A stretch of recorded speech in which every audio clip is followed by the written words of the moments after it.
Hello my lovely viewers, তো তোমাদের সবাইকে ওয়েলকাম জানিয়ে আমি আমার নতুন আরও একটা ব্লগ স্টার্ট করছি।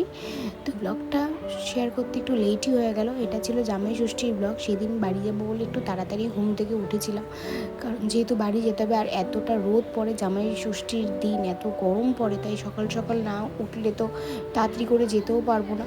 তো যাই হোক, চান টান করে দেখো আমি পুজো দিয়ে নিলাম। আর এদিকে যেহেতু শাড়ি পরবো, আর আমি জামাই ষষ্ঠীর দিন শাড়ি পরে যেতেই আমি ভালোবাসি। সব সময় তো শাড়ি পরা হয় না, তাই জন্য ভাবি এই দিনটাতে অন্তত শাড়ি পরি। এই শাড়িটাই পরলাম, পিওর সিল্কটা, কারণ এটা একবারই পরেছি, নতুনই আছে, ভাবলাম এটাই পরি। আর কারণ হালকা পাতলাও আছে, পিওর সিল্ক পরতে তো আমি খুব ভালোবাসি, কারণ যেহেতু এতটাই হালকা হয়। তো এদিকে আমি রেডি হচ্ছিলাম, বড় রেডি হচ্ছিল। তো আমি শাড়ি পরলে বড় একটু পাঞ্জাবি পরে।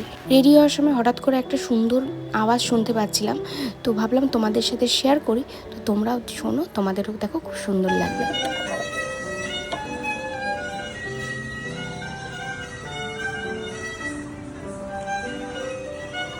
অনেক দিন বাদেই কিন্তু এরকম বাঁশি বাজানোর আওয়াজ শুনলাম, আর তোমাদের সাথে তাই শেয়ার করলাম। কেমন লাগলো কমেন্টে করে জানিও।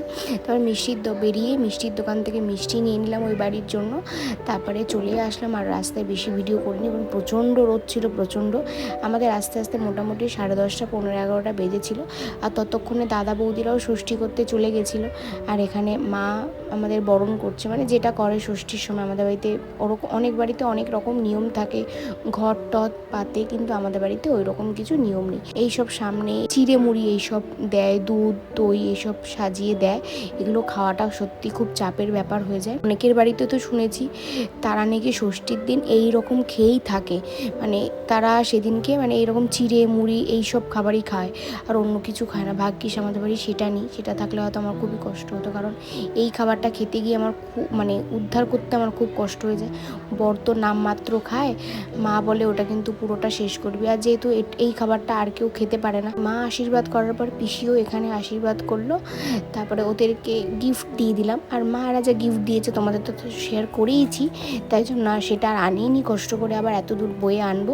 এই প্রথমবার ষষ্ঠীতে বাবা আমাদেরকে আশীর্বাদ করলো, কারণ বাবা থাকেই না অধিকাংশ সময়, যেহেতু বাবার এই সময় প্রচুর কাজের চাপ, বাবা কাজেই থাকে। তো এইবার আমরা যখন আশীর্বাদ করছিল তখন বাবা বাড়ি চলে এসেছিলো সেই মোমেন্টে, তাই জন্যই বাবা আশীর্বাদ করতে পারলো। তারপরে এইসব পর্ব শেষ করে মা তারপরে রান্না করছিল মাটন।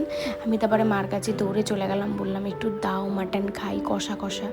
তো আমার মাটন কষা খেতে খুব ভালো লাগে। তো অনেক দিন বাদে, আর মা খুব একটা রান্নাবান্না করে না, তো এইবার ষষ্ঠীতে মা স্পেশালি মাটনটা রান্না করেছিল। আর সত্যি কথা বলতে আমার বর একদম মাছ খেতে পছন্দ করে না, ও শুধু মাটনটাই খুব বেশি পছন্দ করে। তো মাটন হলেই ওর হয়ে যায়, তাই জন্য মাকে বলেছিলাম বেশি কিছু ওই আয়োজন করো না, ও তো খাবেই না। তাই জন্য দুটি চিংড়ি মাছ করেছিল, আর তোমার ইলিশ মাছ করেছিল, আর মাটন করেছিল।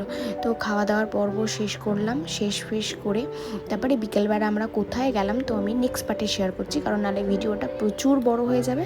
তো এখন এইটুকুই, চলো টাটা, বাই বাই।